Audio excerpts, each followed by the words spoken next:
Hi, welcome. We're The Table. I'm Steve. I'm Jonathan. And I'm Mark. And we're here with our top 5 games of 2019. 2019 has been another good year of gaming. I hope you agree, lads. Oh, yes. Yeah. These two went to Essen, so they might have some Essen games that I didn't get to play. But we basically made a list of our favourite 5 games that were released in 2019. Not that we played for the first time this year. And we're going to go through those with you now.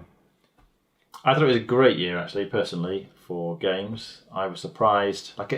During the year, I wasn't thinking it was amazing, but then looking back, I was like, oh, that was great, and oh, that was really good as well. And I've been surprised just how good some of the games have been.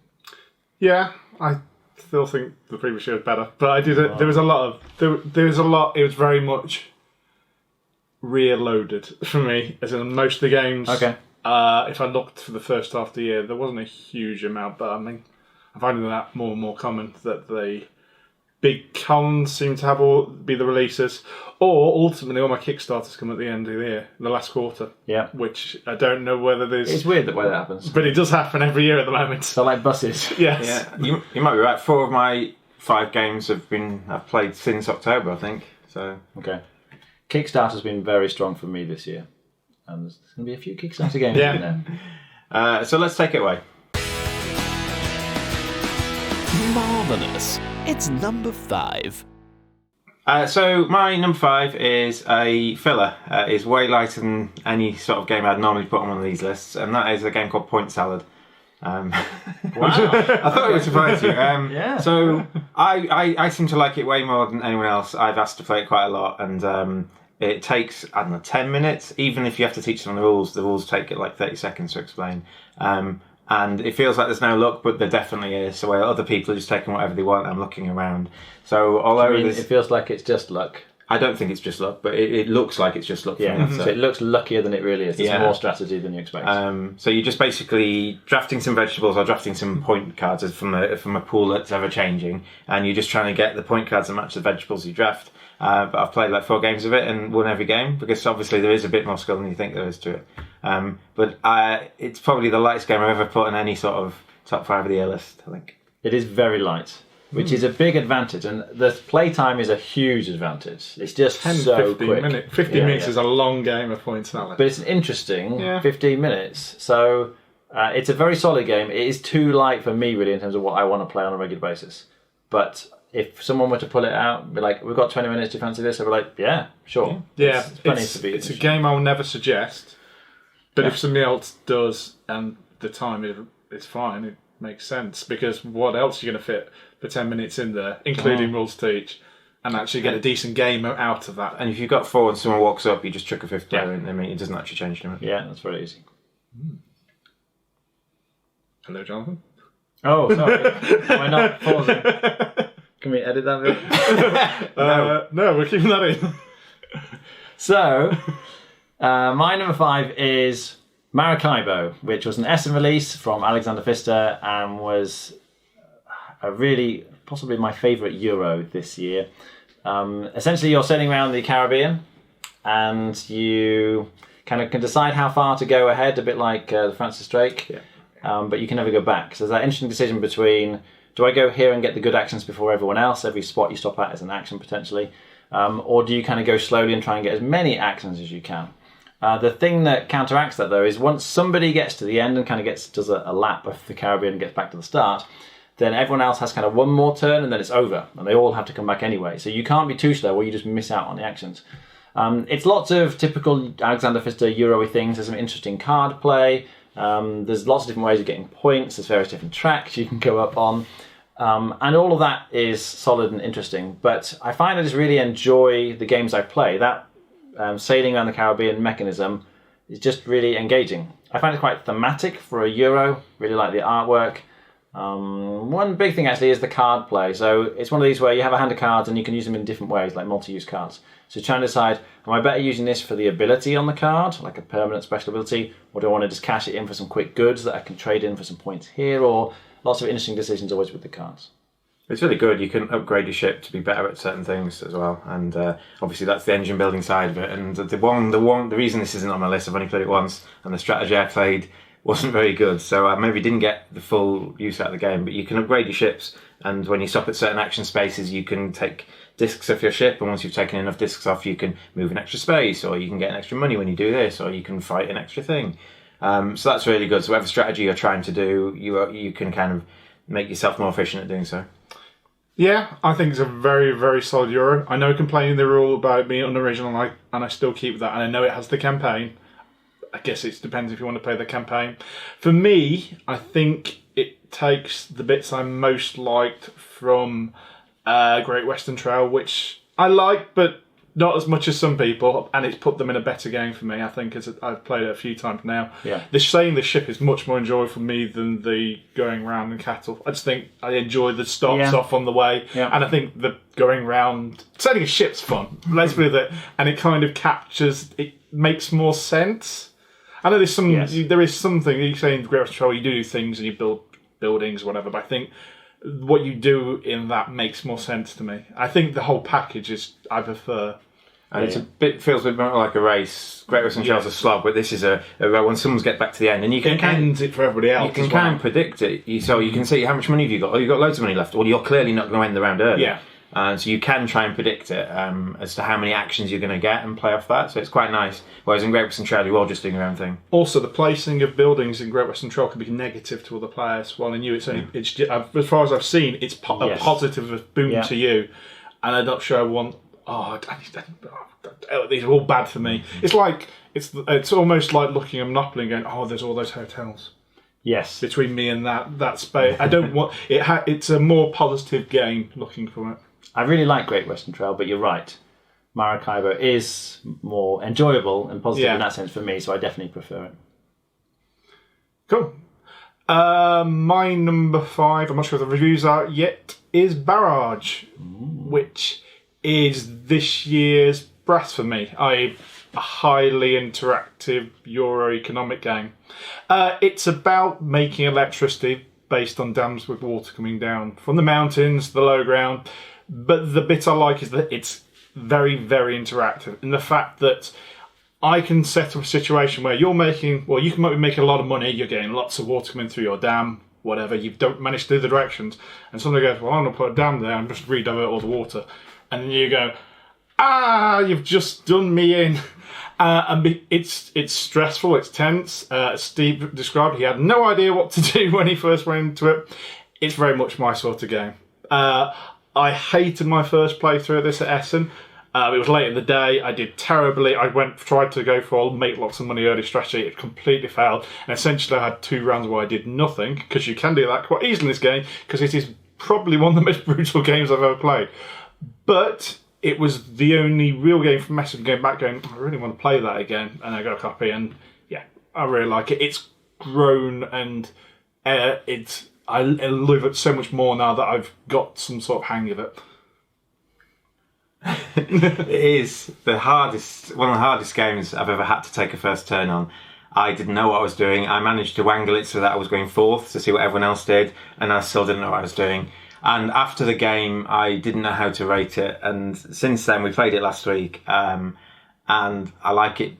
I want to have another go. I'm exactly you like do Mark, better. Yeah, so I think I probably want to change my rating on the game a bit. I need to try that again. There is like a late game. You don't realise how well you can do with the late game. You think, oh my god, it's awful. And then out of the 5 rounds, the first 2 rounds, we're all struggling. And then the people who've kind of wangled the situation the best, the 2 of us kind of came out better than the other 2. Like Mark says, you can divert things away, or you can place things in bad places. And the people who hadn't done that kind of had a better late game, and you don't see that coming as you play the game. Yeah, I think it's fantastic. I really, really like this one.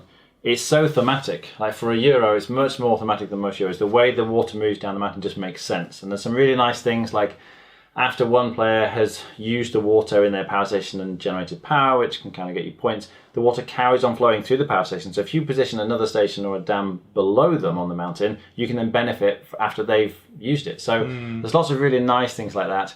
As they say, it is super hard to figure out what to do at first. The learning curve is incredibly steep, and a lot of that is partly because of the way the pipes crisscross across the mountain. It's hard to see where good spots are. You can sometimes go up the mountain by the way the pipe's designed. Yeah, pump it the other way. Yeah.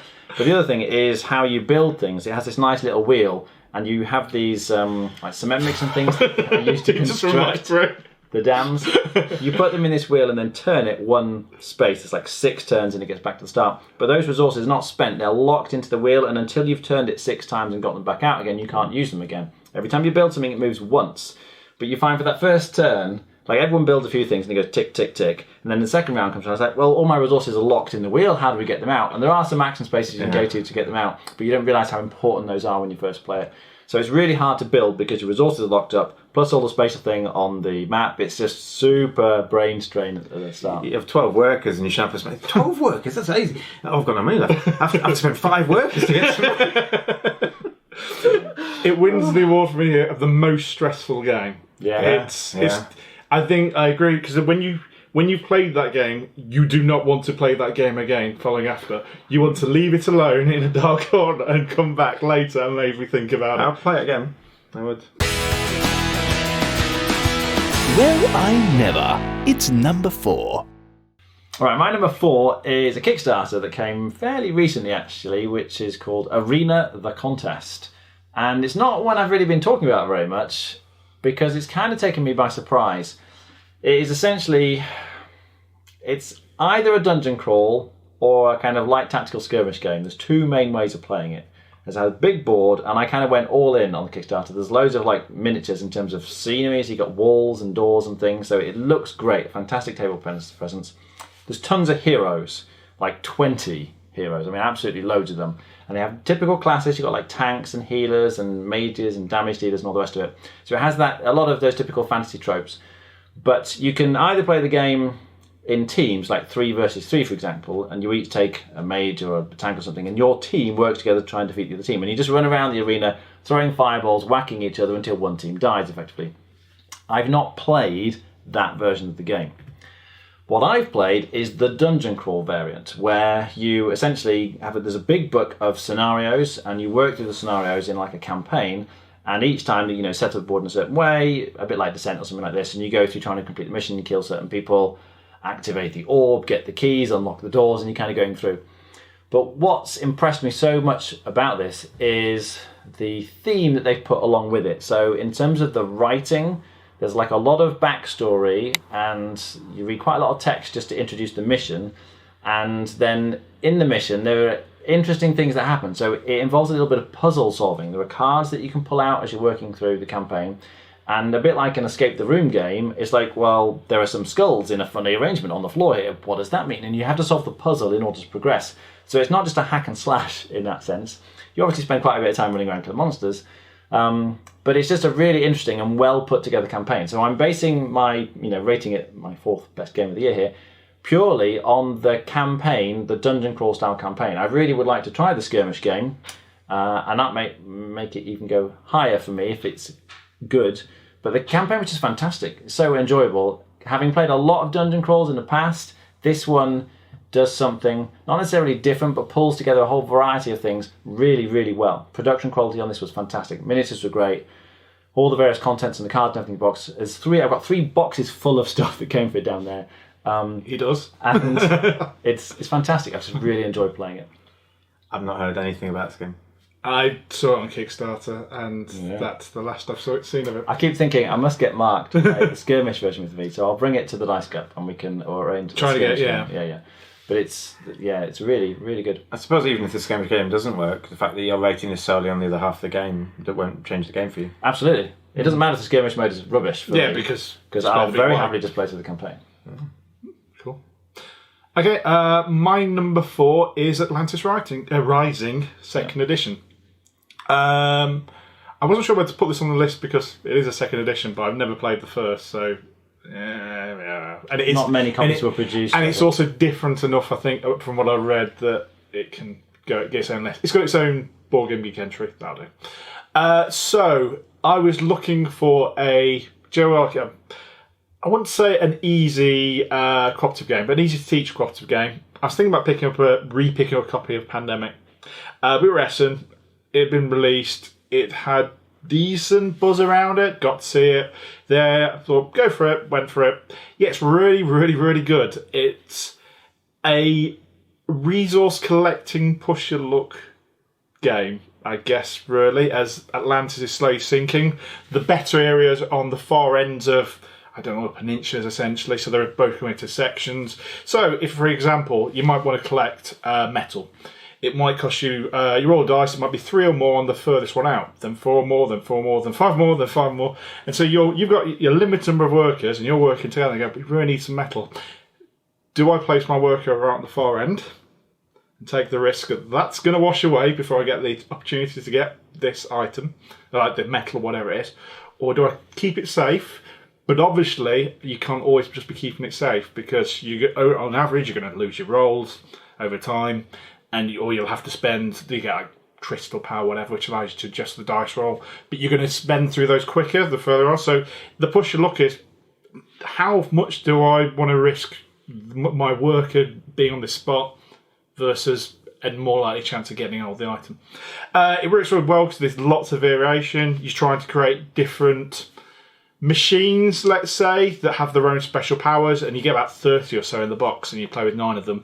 So there's a lot of variation in that. So it's like, which ones do we build first, in what order, which then affects where you need to go on the island to get what. There's a lot of talk because you're very limited on workers, and it has that effect of, as it gets more and more stressful as you get close to the end of the game, as the island's slowly sinking away, and you can physically see it all going wrong. And that's like those last few turns are just like, can we do this? Can we work this out?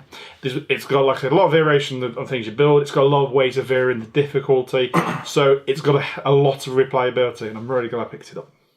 Yeah, I've not had a chance to play it. I keep saying to Mark, I'd really like to play Atlantis Rising. In fact, I think we're going to try and play it maybe tomorrow. But it looks great, the way, like, it looks sort of like a giant starfish, yes, isn't it, on the table. And all the tentacles, if you like, gradually shrink as the island sinks. But yeah, it looks really, really interesting. Not played it, so play it tomorrow. Yeah, that'd be good. Yeah, it's definitely my cooperative pick of the year. It hits that level that Pandemic sort of weight, but I think it's got more variability in the game, and it's probably slightly easier to teach as well, which makes it. But I think it's got the depth of that, but easier to teach, and just more going on, more things to learn, more ways to go, so you don't get bored of. Well, I can change this game quite radically if I want to, which is sometimes an issue with some cooperatives, in that they essentially do feel like the same game every time you play it. Yeah.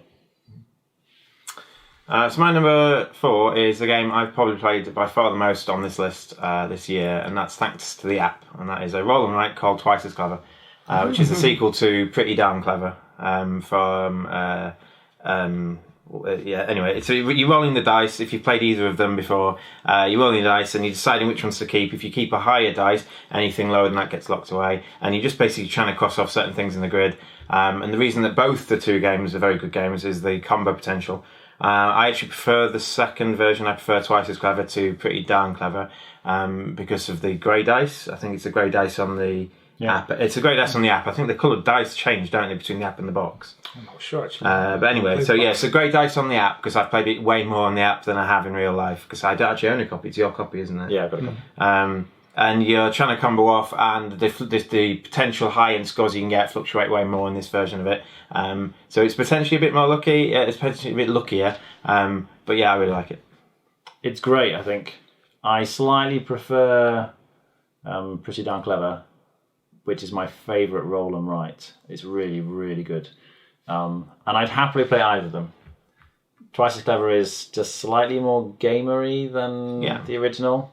I prefer the accessibility of the original one, in that I can play it in lots of different environments. It's harder to teach Twice as Clever because if you've not played it before, you generally do quite badly because figuring out how the grey dice work is really difficult. But once you get the hang of it, there's so much to think about. It's great.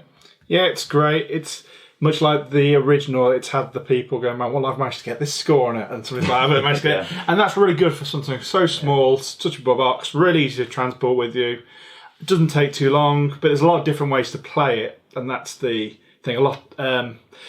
You can try and score in multiple different ways, and you need to work out how you're going to optimise it straight away. You can't just go, I'll do a bit of everything, because I think you do need to. I think you want to get the foxes or whatever. Yeah. That's an important thing. You have to do a little bit of everything, otherwise the foxes don't scrape anything. But you can't just do an equal amount of everything. No, I think you need to look where you're going to try and do your best. If you go very far down one certain track, you get all the bonuses which get you to the tracks. Which is what you really want. There's also what dice, I suppose, other people are going to take. Because if you're doing that, you're probably going to be taking that colour. So I'm probably going to be picking from these 3 or whatever by the time it comes to my option. Yeah, and like all good roll nights, whatever you don't take, whatever you get locked over the course of your turn, other people get to take. My favourite bit about this is some of the bonuses are unlocks, where you can re-roll a locked dice, which the original didn't have. And you kind of need to have it the way that the grey dice works anyway. But that one little thing just kind of gives you way more scope. I've got 4 unlocks over the course of the game. I'm like, right, okay, let's just try and mitigate some of the luck by unlocking these 2, which I really need to roll some high numbers on. Extraordinary. It's number 3. So my number 3 is U-Boot, the submarine. I wouldn't say adventure game. It's kind of it's a World War game, really, isn't it? Real-time submarine game. I don't think I've played a game in such a long time that made me feel like I was actually doing the activity that it is, other than maybe Detective, which but that's a different year. But when I did it, obviously the different roles in it, but I was doing the one that decides essentially what direction we're going in. And you're literally just on the fly going, well, if we're going that way and they're going that way, we need to be going that slightly further that way so that we'll meet them at this point so we can shoot them in the side or whatever.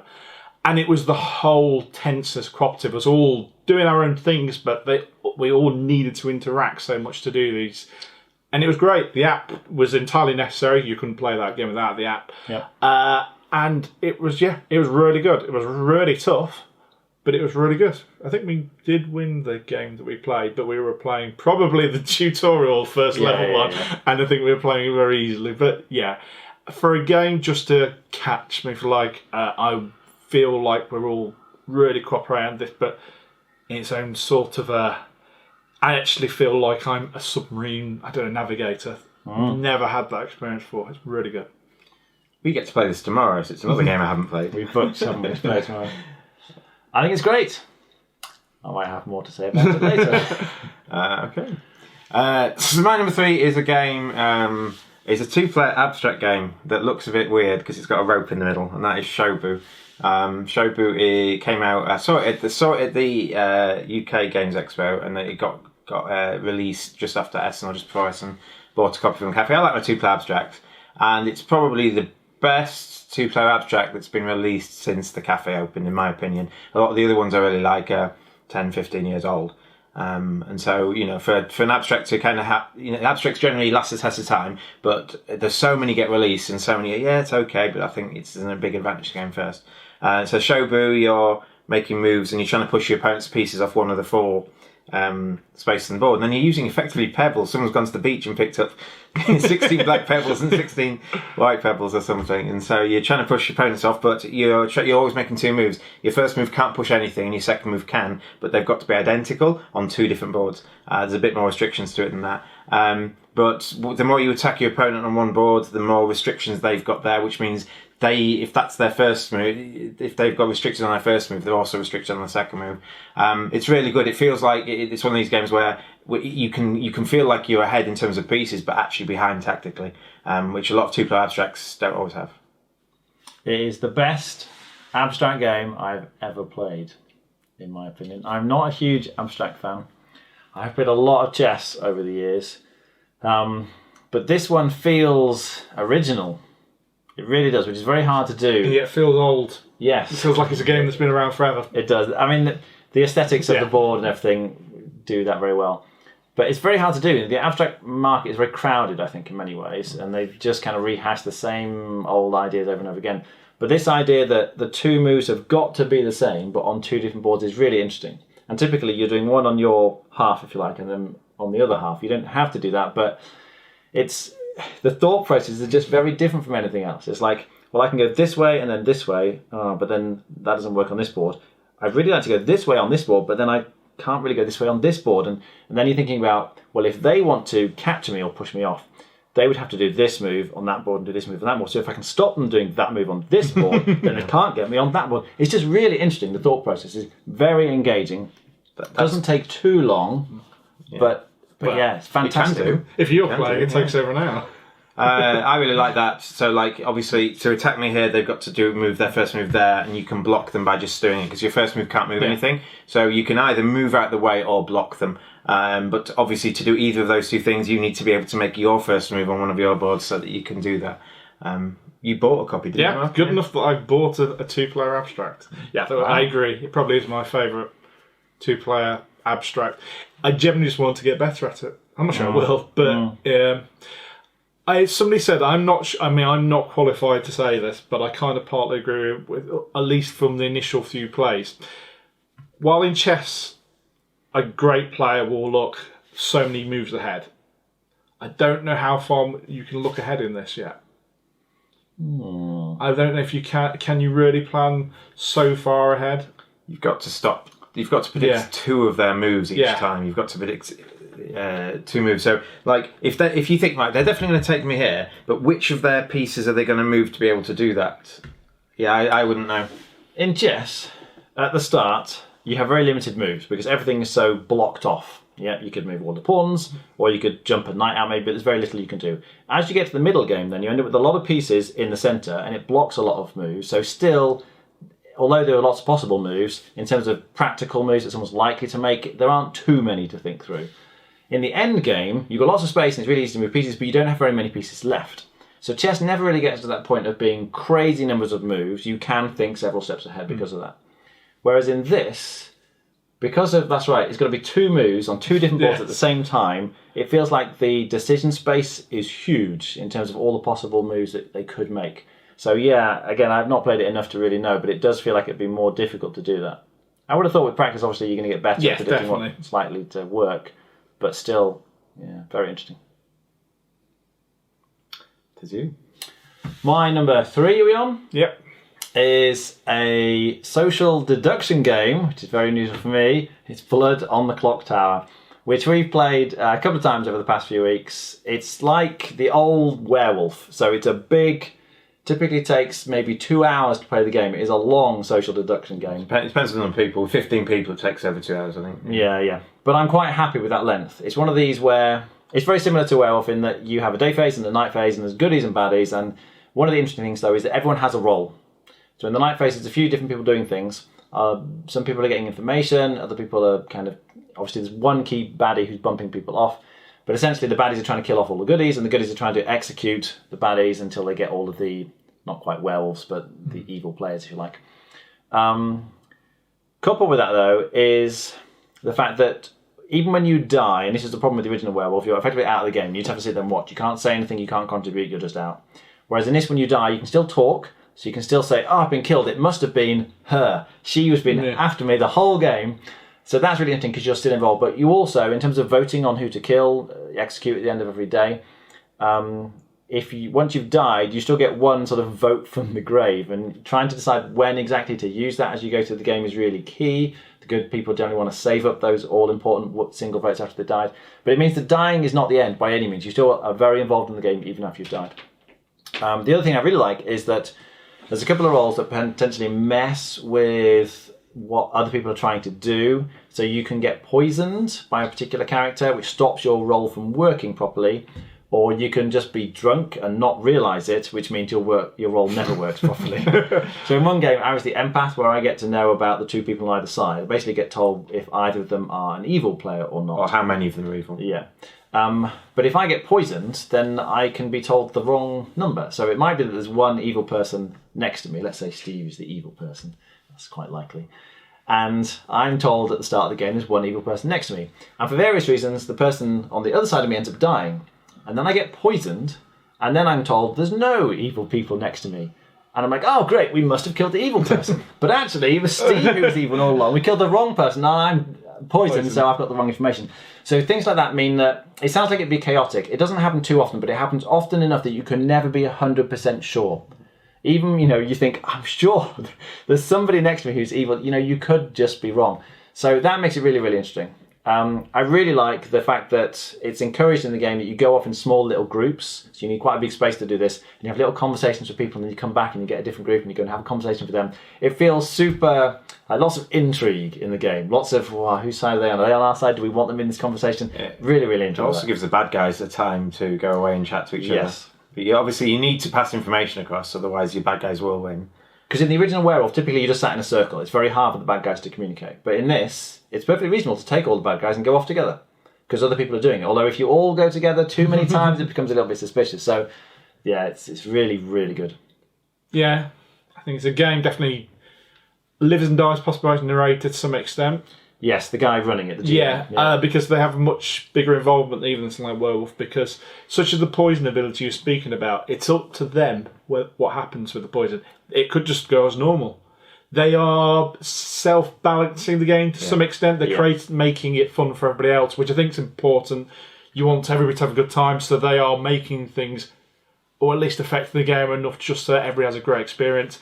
And that's the main thing. It's an experience game, isn't it? It's a game that after everybody's finished, everybody talks about, everybody remembers that game when somebody that you say the poison thing, or the person who you don't see that it's like, oh, they're obviously not the dodgy one, they've been, and then right at the end it's like, oh, they really were, we've been done in this hole, it can't be that person. So the situation Jonathan described actually happened, but it wasn't me. I wasn't playing, I was watching Noah. Jonathan said he was the empath at some point, and Noah just goes, all right then, poison, poison, poison, and every night he just poisoned Jonathan. So when Jonathan died and he was killed during the night, everyone thought, oh, Jonathan was good, which means that Jonathan was good. He was probably telling the truth, which means the two people to his side were good, and Noah lasted the whole game because he did that. So obviously, revealing information too early can be quite bad. I have had to work every time this has been played. I've booked it in for Tuesdays. I've had to be working Tuesdays recently, so I've managed to watch it all. He played 3 games yesterday. In the session they did yesterday, and it looks like a really good game. I can't put it on my list because I haven't played it. Spiffing. It's number 2. So my number 2 is my only cooperative game on this list, and it's a game that I know these two really like, and that is Letter Jam. Letter Jam, ever since it was announced at the UKGE, which we had a demo of it, I'm amazed. I love Hanabi. I love cooperative word game. I love word games generally, like the association sort of games, and I honestly don't mind if they're competitive or cooperative as long as you can be clever in what you do. And this is effectively a spelling game, cooperative spelling game, and you're trying to give other people clues by telling them the letters you can see form a word, but you're not saying it out loud. You're just saying you've got the first letter, Mark, and so Mark, looking around, he knows he's got his first letter of the word, and he knows the rest of the rest of the word is Otato, and so he'd be able to work out what his first letter is and stuff like that. And you're trying to give these clues, and people are putting the letters down. And it's my game to a T. I know I'm gonna, at the long run, I'm gonna play this way more than my number 1. I'm probably gonna play it way more than any other game on this list over the course of time because I really like it. I think it's a fantastic game. It's great. It is a very good game, very clever the way they've done it. It's the only cooperative spelling word game that I've ever come across, I think. And I love it for that. It has a couple of issues, I think, which is why it hasn't made my list. Firstly, you have to play it with a very particular group. You need people who all like Scrabble, effectively, who like making words out of letters. And not everyone does. And if you're playing with people who don't, the game's just not fun, because they're clearly not enjoying themselves, and it hinders everyone else because it's cooperative. So as long as you're playing with the right group, though, that doesn't matter. The second issue is that sometimes, again, a bit like Scrabble, if you just end up with a set of letters and there are no vowels, well, you're a bit stuck. There is a wild in the middle, but it makes it very hard to figure out your own letters if you're using the wild when somebody gives the clue. But in that situation, you kind of have to. It's like, well, I've got a 3-letter word that helps one of you. It's like, it just is a bit like in that situation in Scrabble, where it's like, well, I can't really make anything decent. I guess I'll just make this 2-letter word and try and pull a vowel out of the bag. And you can end up sometimes stuck in that kind of cycle of, we haven't got any vowels, so we can't make big words. Or reverse, we've got a load of E's. And yeah. I don't mind that. I think sometimes you realise when everyone's struggling for ages and you're suggesting, I can find a 4 that helps 2 of you. You know at that point that there's no vowels or no consonants out. Yeah. And so sometimes someone's just going to have to take a risk and put that letter down to try and refresh it. So in that kind of cooperative nature, like I've already had 1 clue on this word. I still don't know what it is, but I've got a choice of 2. I'll put it down and hope to get it at the end. So it's going to happen in a game like that. I don't think there's necessarily anything you can do with it. You can also balance the game. You can start with, so basically I think the rules say you start with a 5-letter word, and because I play it and I like that sort of thing, and so do you two guys, we straight away went to 6. So we made it harder on ourselves. Obviously you can get a potentially high score at the end, but obviously if you're playing with people who aren't so good at that but want to try it out, you can just make it back to the easy version.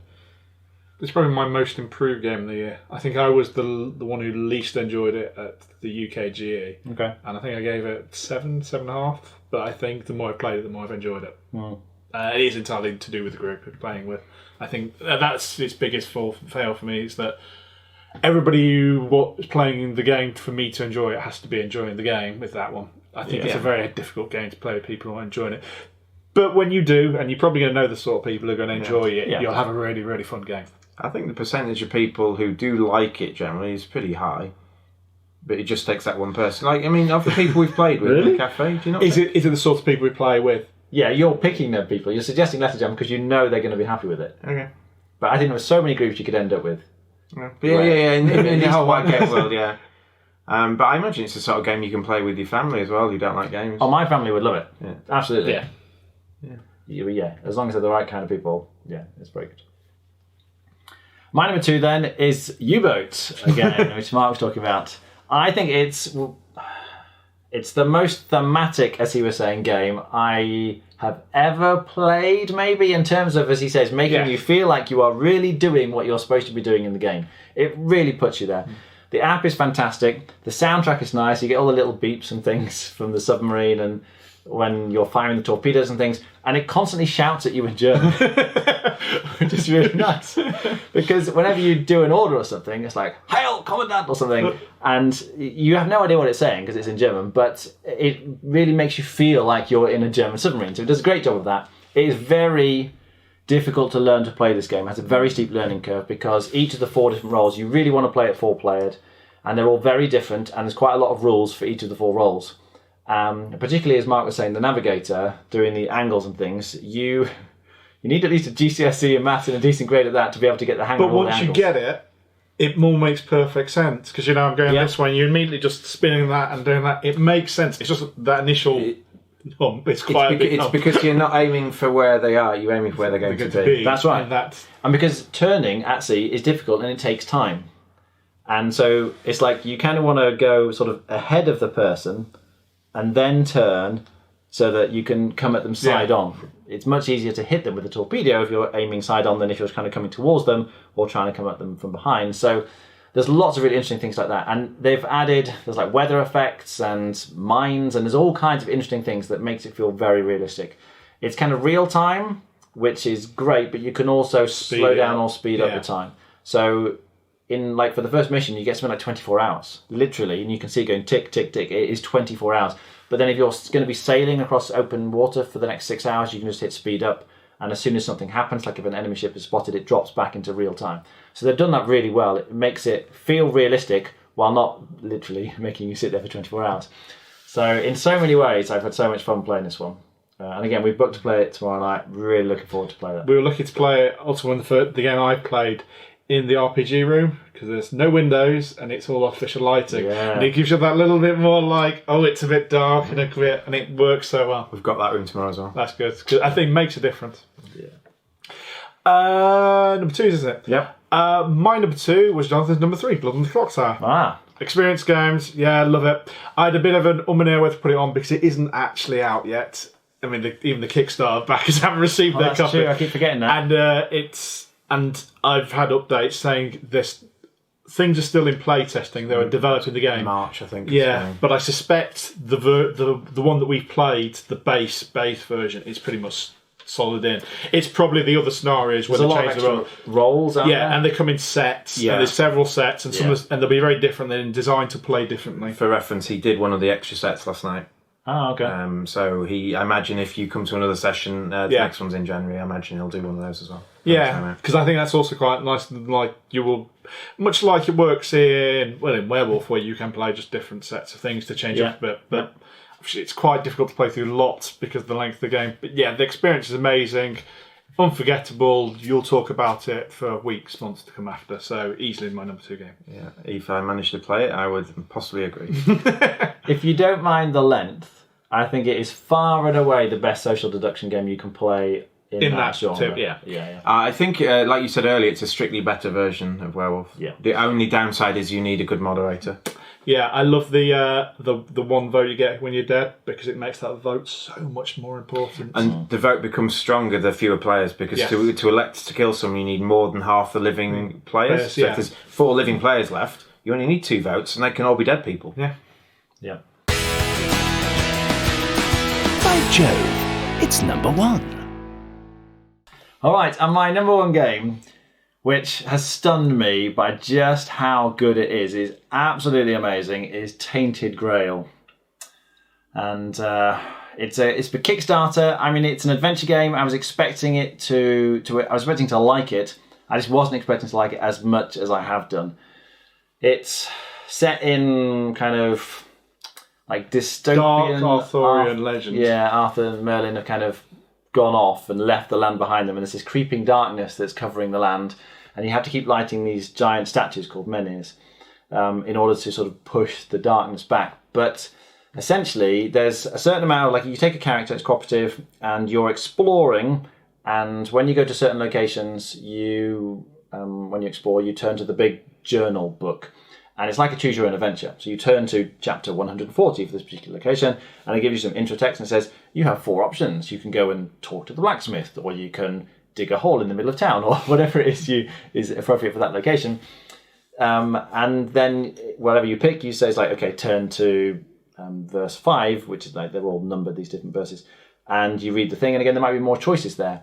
It has a system like Legacy of Dragonholt, where it tracks things that you've done as you go through the game. So it might say, when you, if you chat to a particular person and then they give you some information, it might say, tick off the secret underwater cave status or something. So it knows you found out about the secret underwater cave, and then, I'm making this up by the way, none of this is actually in the real game. Then when you go to a different place, it says if you have the secret underwater cave status, i.e. you found out about it, then you can actually search for it. So it does a really good job of tracking your progress. Now, it's huge. It's way bigger than I really thought it would be. It's a campaign as well. Which... Yeah. It's like 40 hours or something worth of play, and it really feels like it. We're on chapter 2, I think, of 16, and we've been playing it, I've been playing it with my son almost every night since we got it. It has these really nice location cards that, a bit like Seventh Continent, has a lot in common with Seventh Continent. So the location cards form the map, and you kind of gradually explore as you move around, but you can't explore beyond a certain distance from the menhir. So although you might have got to the edge, you can see there's more land and interesting things over here, but until you light a menhir that's closer, you can't explore that way because it's covered in the darkness and you can't get through. Lots of items, interesting leveling up.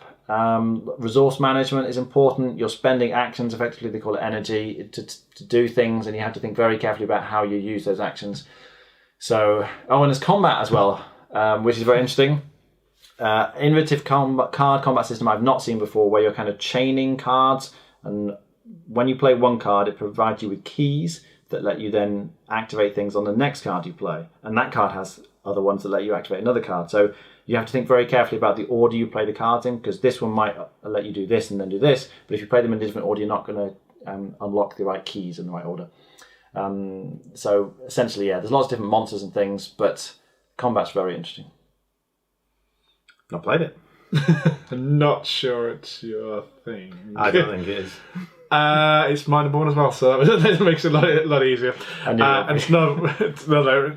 Yeah, it destroys Seven Continents for me. Not that I don't still think Seven Continents is a great game. Probably better exploration game, but it doesn't have some of the faults that did, such as the map getting far too big, the save system. I guess the mysteries are slightly more interesting, but the lack of variations in the mysteries, once you've actually done a few of them, you realise in Seventh Continent there is actually only a limited number of things in the box. And it's just all works together. I think the setting is my preferred bit. It's very, very dark. It's very... You are talking to people who are one step away from jumping off a cliff. And it's quite honest about how people feel like this is the end time for their thing. The whole plot about going to Watch I Can't Go, but like them actually going into the place and behind it that's slowly starting to eke out. It's like, oh, okay, so we're not necessarily the good guys here then. And that sort of thing is, yeah, it's very good. Combat's great, the exploration works well, but as I said, because you can't just explore everything, it's limited to the linear distance, and the 8 that sit around it means that it keeps, while I'm still exploring, it keeps it with a slightly easier package. I mean, you will, as you light another one, you're obviously going to open up a new area that you can go on, but you don't really... The old one goes out. Yeah, so you it makes it just a bit more manageable. So when one of the menus goes out, all the cards that it was lighting just disappear. You can't go there anymore because it's covered in darkness. So that works really well. Yeah, it is the production quality is great. It's got a fantastic tutorial as well, which I think made a huge difference to learning it. Just the following, I mean, it's essentially, it talks you through taking your actions. The tutorial plays the game for you fundamentally, because you don't even shuffle, well, the important thing is you don't shuffle the decks of cards. You will get, like, you reveal 3 combat cards and it tells you could play this one or this one, but you should probably play this one. And this does this and this does this. And it works really well. But yeah, the whole package is fantastic.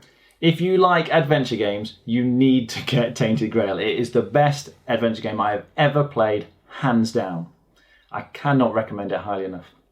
It's obviously difficult because it's a Kickstarter, but at some point I'm sure there'll be opportunities to try and acquire it. If you know anyone who has it, then try and get into at least the introductory scenario, because it's really, really good. Still not played it. Sminer 1 is my only heavy year on the list, and it is without a doubt the best heavy year I've played this year. It's the only one, because it's the only one on the list, and that is Trismegistus, which you still haven't played yet. I've not played it. The Trismegistus is, in terms of the thinkiness, it's possibly easier to start than Barrage, but in terms of like what you're trying to think about, what all the different things you're doing, it gives you a similar level of doubt, effectively. You're an alchemist, and you're transmuting certain resources into different resources. So lead goes to copper, to mercury, to tin, I think, or the other way around, to iron, to silver, to gold. And you've got refined and unrefined stuff, and then you're trying to complete these experiments. Every time you complete an experiment, further experiments of that type become cheaper, but to complete them you need certain mastery, and every time you transmute you can move up on the mastery track on the 4 different elements. And so, oh my god, it's complicated. But one of the reasons I really like it could be a completely non-interactive Eurogame, apart from the fact that you can react off other people's things. You've got these reaction tokens at any time Mark's in an action. I can say, what colour dice did you use, Mark? Because the colour and the symbol of the dice matter. And you can use a reaction token to do an action of level of strength 1 based on the colour or symbol of the dice he's got. So you could, I'm going to transmute a white one because you've used a white dice, so I'm going to, so on. So that, in the scope of this game, it makes it great. There is one criticism I've had, and I think it's probably valid actually, in the scoring cards are potentially unbalanced. And you kind of agree with me on this, do you not? Yeah, just towards the end particularly, you can spend some actions effectively to take another scoring card, and you might find it fits perfectly with the stuff you've been doing during the game and it gets you loads of points, or you might find it doesn't fit at all and it's worthless. I think you always draw 2 and keep 1. So there is some kind of selection, but I could draw 2, this I can't do, and this is worth 8 points, and someone else draws 2 and this is worth 20 points and I can do it. But it doesn't bother me. I kind of feel like whether I've done well or not in the game has already been decided by that point. But it's really good. It's really clever, really thinky. It is really, really good, really clever, really thinky. The only reason it wouldn't make my list is because it's very dry. In that, the theme is a little bit pasted on, shall we say, in this one. But in terms of the mechanisms, it's fantastic. It's a very, very strong Euro. If you like your Euros and you're not bothered about the theme, this really nails it. Super thinky, my goodness, yeah. It's very prone to analysis. Don't play with 4. Yeah. Don't play with 4. I think it's fine with 3. I don't think you lose anything out. You're still reacting for other people, and you've got plenty of time to react. It's not like you're missing out by losing that extra player to react off. But you will add an hour and a half to the game, potentially, that 4th player. It's just too slow. Yeah. Do you have any additional ones that didn't quite make the list? Yeah, well, I'd just like to say, potentially, that there's a lot of things you've mentioned that I have played that I've only played once. So like Maracaibo and Barrage and stuff that I think are great games. And I think I'm just busier and busier at work now. I only get to play 1 day a week at games. So hard running a successful cafe. Yeah, well, yeah, and so and I didn't go to Essence, so there's a lot of. I was worried about making this because I imagine if I make this in 6 months' time, it will be very different based on the games I've played since then that were released in 2019 that I might like a bit more. Barrage was on my shortlist. Lord of the Rings: Journeys in Middle Yeah, Earth. that was on my shortlist. Not always showable, actually. Tiny Towns is a lighter one where you're all having to build using the same kind of piece effectively on this grid, and then you're making sort of geometric patterns to build the buildings. It's very clever, doesn't take too long, but it's surprisingly thinky, easy to do yourself in. But I really like that one.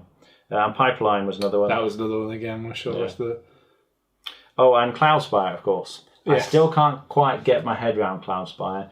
It's big two-player like skirmish tower defense game, but the tactics are very unusual. It's one of these games you could play a lot and still feel like there's a lot more depth to the game. There's tons there, but it's one of those. Until I've played it quite a lot more, I still can't quite make up my mind. Yeah, because I played it once with you, and we went in with the intention of thinking of reviewing it, but I don't think at the end of it either was at the point where we were ready to say.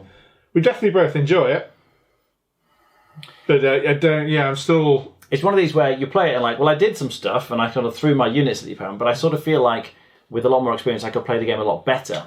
But I can't see at this point quite what the good tactics are. Do I think I'll enjoy yet. it more if I play it better? It has that because it feels so much like a video game ultimately. It plays well because your lack of control in places does mean I think as you get better, you'll learn it'll offer more things to you over time. Yeah. None of us mentioned Wingspan. No. It's the highest rated game from the year when I was looking, and that didn't even occur to me. I imagine Amy would have put it on her list if she was here. Yes. And I can see why so many people like it so much. I think it has that wide appeal thing. Like I was going to say it's like Seven Wonders in that lots of people think it's good, but no one thinks it's absolutely amazing. But actually I think there are probably quite a few people who do think Wingspan's amazing, which surprises me. But it's done so well. I think one more I can think of was I really enjoyed it. You didn't though so much as Black Angel. Yeah, that was a weird one.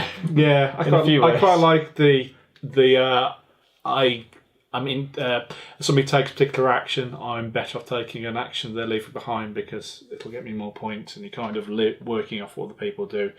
But I really enjoyed the game I played of it, but I haven't willed to bring it back out again, which is a weird one. Some very interesting mechanisms. The theme makes no sense at all. And the colour scheme is garish. Oh my goodness. Bright, isn't it? So put a bizarre theme with a garish colour scheme on it and it's like, what in the world am I doing here? Oh, but interesting mechanism. So I enjoy playing it, but as you say... Going back to what you just said, actually, another one we didn't put on was Tapestry. Yes. I like that better than you two, and I didn't even like it that much. But again, it's been well received, like not necessarily by critics, but in terms of reviews on ratings on Board Game Geek, it is pretty high.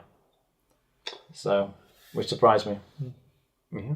Right. So anyway, that was our top 5 games of 2019. It might change in a few months' time, but we'll see. If you've liked anything we've done, if you've got any comments to say or any games we haven't even mentioned, please comment in the space below. Like and subscribe. It's free for you. It helps us tremendously. But yeah, thanks for watching. We've been The Table. I've been Steve. I'm Jonathan. And I'm Mark. See you later. Bye. Bye-bye.